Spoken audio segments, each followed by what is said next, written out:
Hey guys, this is Comic Uno, and today I'm doing a topic on, was DC Fandome worth the hype?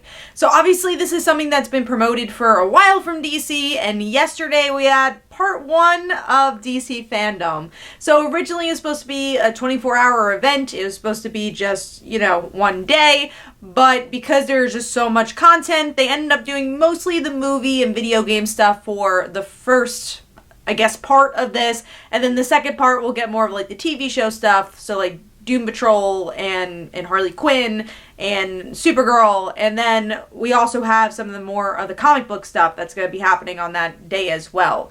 But was it worth the hype? Was it worth all this promotion? And I say yes. I think especially during the times of coronavirus and not having a Comic-Con, having New York Comic-Con canceled and San Diego Comic-Con canceled, it was nice to have the flavor of what a Comic-Con brings, especially those bigger Comic-Cons or more media-driven Comic-Cons. Obviously, there's other things you can't replace, like actually seeing people and the experiences you would get at a Comic-Con, and also just buying comics and being on the floor.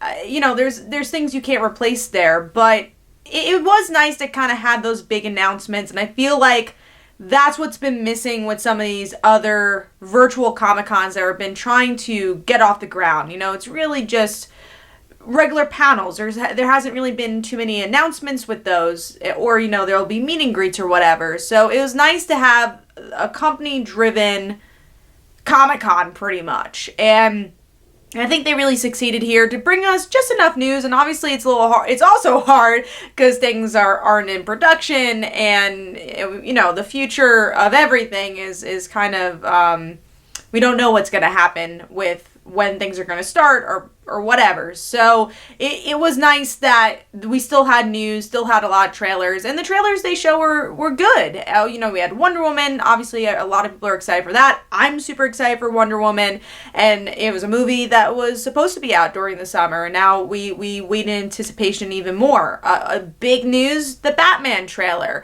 That was so exciting to watch, either if you liked it or not. Overall, I thought it was a pretty solid trailer. I enjoyed it for the most part, especially as we got to the end. I enjoyed, once Batman started punching people, I was like, oh man, all right, I'm excited. Kind of had an Arkham Asylum, those video games feel to it. So I'm interested to see more. And they haven't even finished filming. So it's cool that they put that together. And then you had a lot of video game announcements. You had some excitement there. So all across the board. Now, I wish we did get to see the comics and TV stuff, and I hope they promote that part of DC Fandome just as much as they did this part. I know things didn't quite go in schedule with that, but at the same time, I'm kind of happy they did move it. That way we could have the spotlight on both content. That way we could get some comic content out there, to TV stuff, and not just make it about all the movies, kind of like a Saturday at Comic-Con where it's just all about the movies and maybe some of the other news kind of gets buried. So I do like that they switched day. Don't know why we have to wait I think almost a month, a little less than a month for the next part. I kind of wish it's just oh, okay, now it's on Sunday and make it like a full Comic-Con. But overall, yes, I think it was worth the hype. There wasn't any news where I was like, oh my god, that just happened. That's a little disappointing, but it definitely gave us just the right amount of news, especially in a time where we're not getting a lot of that big, exciting Comic-Con news. But let me know in the comments below, what did you think of DC Fandome? Did you end up watching any of the panels? Did you like any of the news pieces? What was your favorite? For me, my favorite probably was Wonder Woman. I really like seeing Cheetah, and then right after that was Batman. I really like seeing that trailer, and there's a lot of other good sprinkles as well. We got the Snyder Cut stuff. We got Black Adam. We got some information about The Flash, so I enjoy that as well.